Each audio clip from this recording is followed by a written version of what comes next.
I want to thank the McCartney family for their warm welcome and for the hospitality they have shown all of us in John's family. And I want to welcome everyone here tonight.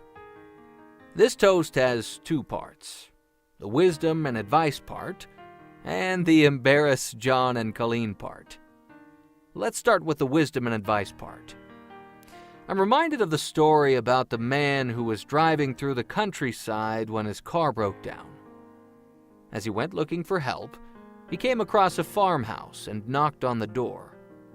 "Can you help me? My car is broken down."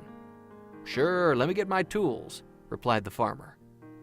The farmer looked under the hood of the broken-down car and assessed the situation.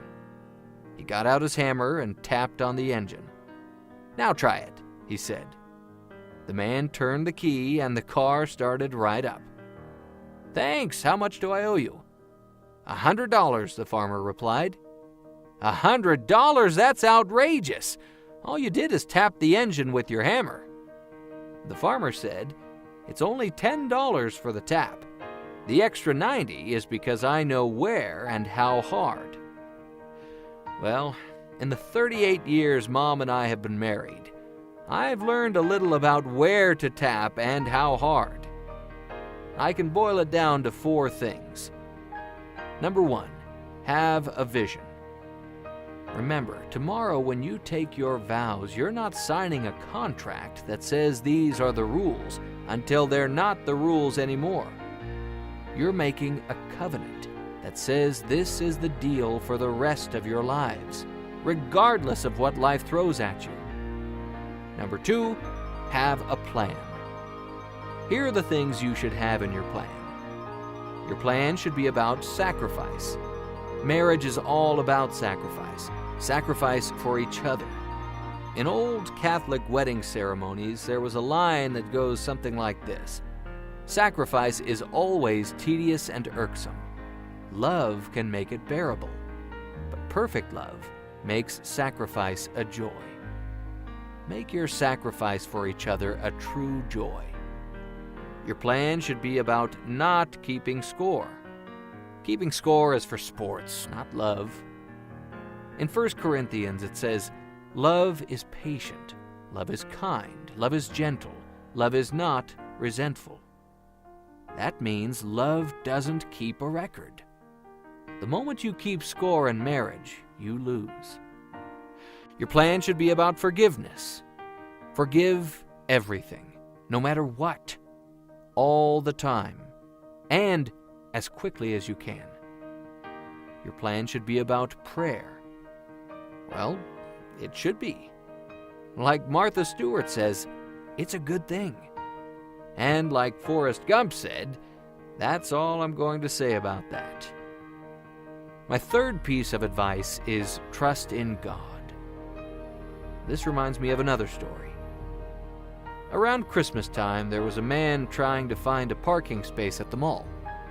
After looking for nearly 20 minutes, he gazed up to the heavens and said, "God, I'll put an extra 50 in the plate this week if you just help me find a space." Just then, a space opened up, and he zipped in.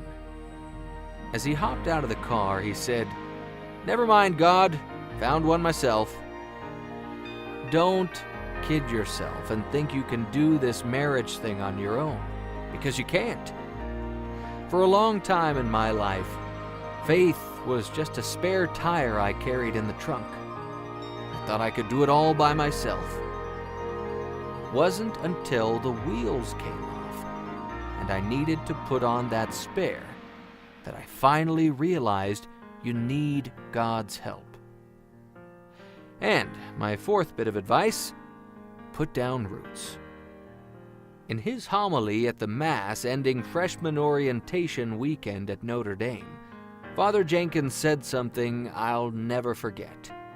He said, "Parents can only give their kids 2 things, roots and wings." Mom and I, and Eileen and Kevin, have given both you kids roots and wings. And now it's time for you to begin putting down your own roots. Okay, enough of that. Let's get to the, I get to embarrass you guys part. Probably most of you here tonight know that John and I have something Notre Dame related in common. In addition to both having graduated from there, we have matching ND logos tattooed on our butts. Now that's not the embarrassing part. That's just the setup.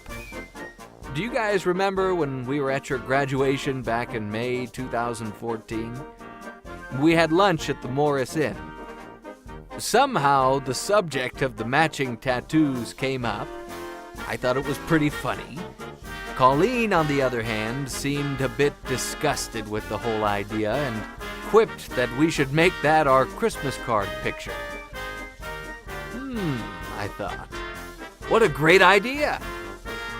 And a week or so later, when Mark and I went back to South Bend to help John move home, we stopped by campus for one last look.